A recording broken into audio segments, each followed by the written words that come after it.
this question is about mulch. They asked if the type of mulch, basically expensive mulch versus cheap mulch, is it worth it?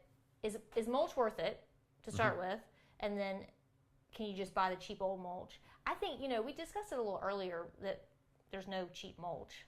Yes, there is no cheap mulch. But I think there's some real expensive mulch, which is like rubber mulch. Yes, and they all have their places. For those that, let's take a car dealership. Rubber mulch, perfect. Okay. In any other cases, no, I don't really know why you would have rubber mulch. This is my face for rubber mulch. Yeah, I don't know any other places that you really want to install that. It heats up and it smells like a tire factory. Like you think, in theory, you're like, I never have to replace this. It's so great. But imagine if all the trees in your yard are shedding leaves onto this rubber mulch. How are you going to clean up the leaves without pulling out some of the rubber mulch along with it? Don't do it. Just don't do it. Plus, it's really expensive. Like really, really expensive. Oh yes, it's probably the most expensive mulch that you would buy. You could buy other mulch 10 times over. And there's no way to keep. People will put down the weed fabric and they'll put down whatever type of mulch they're going to use. In this case, we're talking about rubber mulch, but you're still going to have things germinating on top of the weed fabric, and then there's no way to get it out of that rubber mulch. You don't want to throw it away because you have paid a premium price for rubber mulch.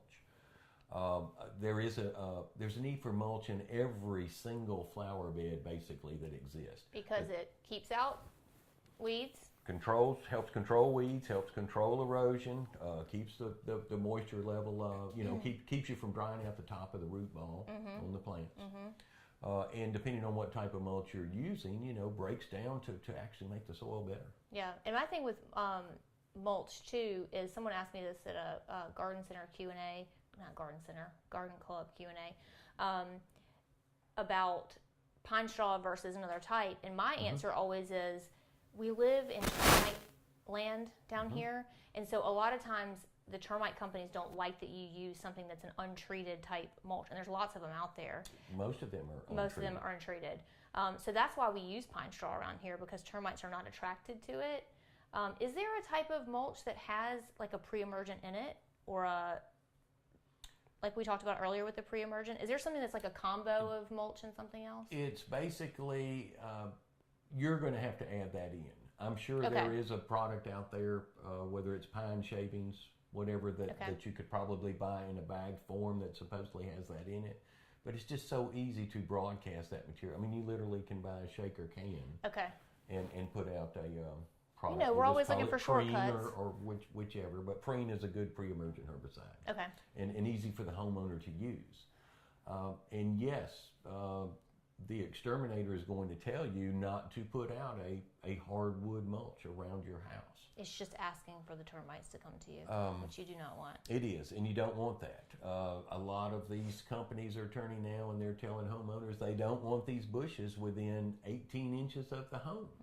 So we've got to, just as we talked about the soil not being dirty in those planters, we're talking about we want that airflow around the front of your house also. Right.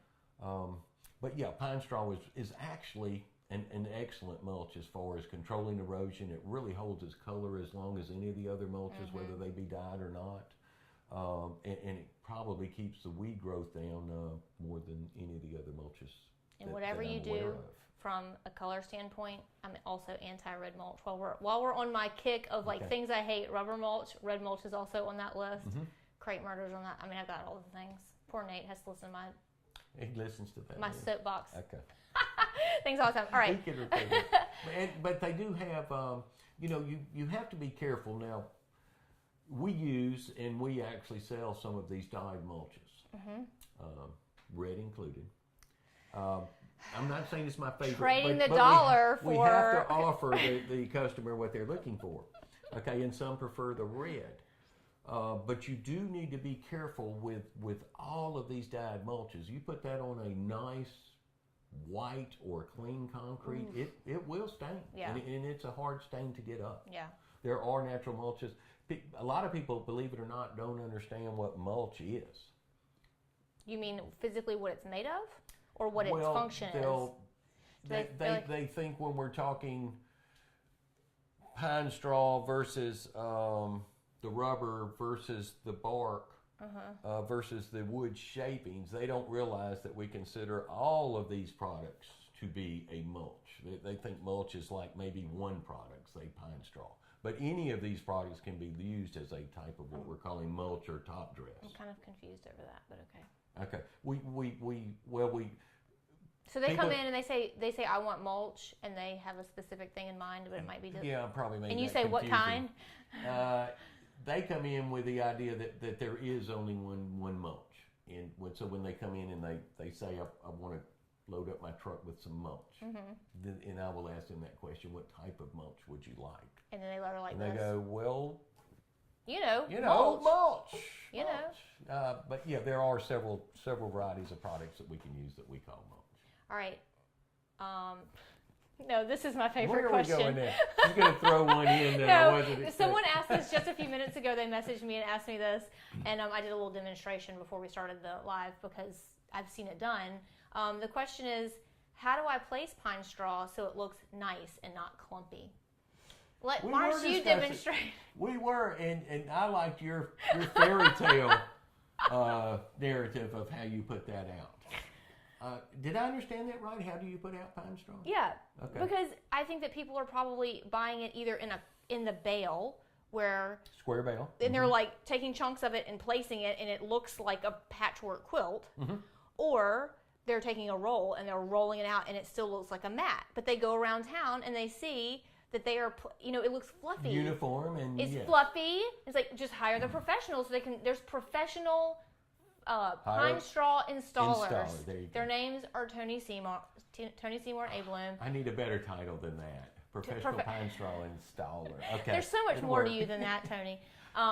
But do you want me to demonstrate? It would have to be you. Yes, I'm not going to demonstrate. Why? You have to show your guys how to do it. Okay. It's different application from what you told me you would do. Oh, okay. Go ahead. Basically, you do yours. Let's start with it's gotten to be popular now where you're buying long leaf pine straw. Yes. And many are buying it in a roll, which is considerably larger than a bale. Right. Is it 3 bales to a roll? Depending on where you buy it, it's approximately 3 bales per roll is what you're getting. And those I've actually seen people that instead of this comes wrapped in a net, as opposed to strings like the bale does. So really you need to remove the netting, whether you cut that off or whether you take it from the end and roll it out. I have seen people, I've literally stopped on the side of the road because I felt so sorry for them. We'd drive by and there'd be a couple out there just decorating the entrance to the neighborhood. Like letting the roll out, just like rolling it out like carpet? I wish. But they literally would be reaching down at the end of the roll, standing on the end, trying to pull it out, which would literally take you 45 minutes. Yeah. You must unroll these rolls. You can't pull it out without unrolling them. Does that make sense to you guys? So these rolls are rolled up like this. Oh, good. An example. Right. We're visual here on Simple Honest Design. And so they would reach in like that. Yeah, it has a net around it, and when you open up the net, if you roll the pine straw out, it will unroll like this. Can they see this, Nate, in the thing? I don't know. Can you see it? Yeah. Okay, so that's how it will unroll. The way you don't do it is the way Tony's saying, which is you take that netting off and then sit the pine straw up on its end like this and then try to pull. It is packed so tight, there's no way, because it was rolled this direction. So don't do it like that. I didn't know people tried to do that. So lay it on its side. I've seen it, they do. And roll a little bit out. Grab it. Take it in your hands. How do you do it, Tony? Here we go. And shake it, shake it, shake it, shake it, shake it, shake it, shake it, shake it. You have to have firm. We spread it more sideways, but this is okay. We spread it more I sideways. have seen this happen all over Mobile. There's a lot of this happening. Firm grip, but then fairy finger. It does make it so fluffy, and that is the action that is key to installing your pine straw properly and making it look like it is so thick. Now, it rains a few times and it's going to be a pancake, but it's all right. The other that makes this application look so perfect by the pine straw installation professionals is we literally roll the edges on the outside of the flower bed. Yes. And we tuck that ever so slightly with a shovel. Like a bed. There you go. Just like you're making roll the edge and you tuck it. And you can continue to keep that by putting your, once you've rolled it and tucked it into your landscape bed edge, you can kind of maintain that by using your blower. So when a few little fronds come out, I think you can put it on the low setting and kind of gently do this action. Or call your professional. Right, or just call Tony. Lawn blower. we don't offer lawn service. Oh yeah, you are in maintenance. Your professional lawn blower guy. Yes. Yeah. And tell him that you need him to do this action that's right, on a low setting. It's in the wrist. It is. Mm-hmm. So it's this. You grab it. Or this. You grab it from the end of the roll. You shake it, and then you roll it, and you tuck it, and then you blow it on low setting. It could be a dance. It's thickness is up to you, but pine straw does not. While we're discussing mulches and pine straw, please. Pine straw does not have to be removed. This is my thought. Okay. Does not have to be removed from the flower bed every single year. A lot of people will mulch their flower bed, and they feel before they do it or freshen it up the next year, or some people do this twice a year, that they have to remove everything. Granted, we do not want to build that up so it starts climbing up on the plants tremendously. And it's going to break down over a period of time, but I do recommend that once every 3 years, that all that buildup in there, you may want to consider those thick areas to pull that out before you put in new. Fresh, you want fresh, something that's relatively recently come off of a tree.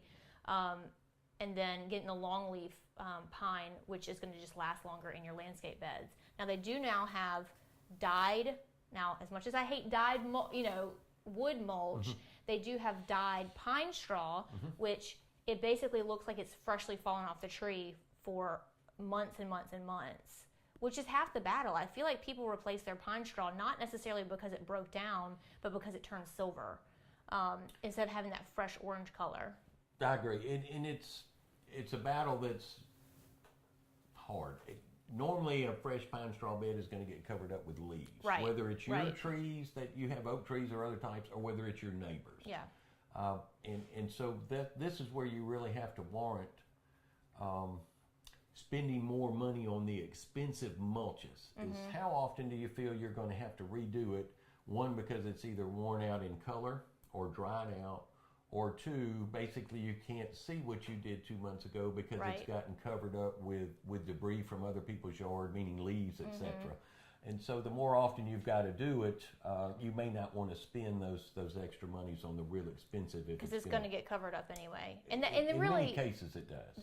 That's so much of what what makes a landscape look so good, and why you want that pine straw is because it's that even cover around your plants, and it just makes it look so fresh. As soon as it starts getting leaves and stuff in it, it's not as good anymore. So maintenance is just so key to landscapes. I always preach that design is half of it, which I would love to say design is 99% of it, but it's not. You can have a terrible design and perfect maintenance, and it looks great. Or you can have terrible maintenance and a great design, and it looks terrible. So maintenance is it might be 75% maintenance, honestly. It's really important. Well, the way I've always thought about this is a good design, anybody can destroy that. Yeah. Okay. But a good design, meaning, you've got your plants spread out, you've got the right plants picked out. The big part of the maintenance is that plan and that yard will actually look better year after year. Yeah. As it develops, if it is maintained correctly. That's true. If it's not maintained correctly, you're going to be in a bad spot within a few years. I can just imagine all like the meatballs that get hedge clipped and all the square. Anyway, we'll get on to that subject another day. But that's all of our questions. Yeah, I know. That's all of our questions for today. If you guys have any more questions, send them along. I'm sure Tony would be thrilled to come back another time and answer more of your gardening questions that I don't know how to answer. I enjoyed it. Like, I know peripherally how to answer some of these, but I feel like you definitely have a lot more knowledge on it than I do. So I appreciate you coming back. I appreciate that thought too. And it may not have shown, and yes, I may or may not, but anyhow, I enjoyed it.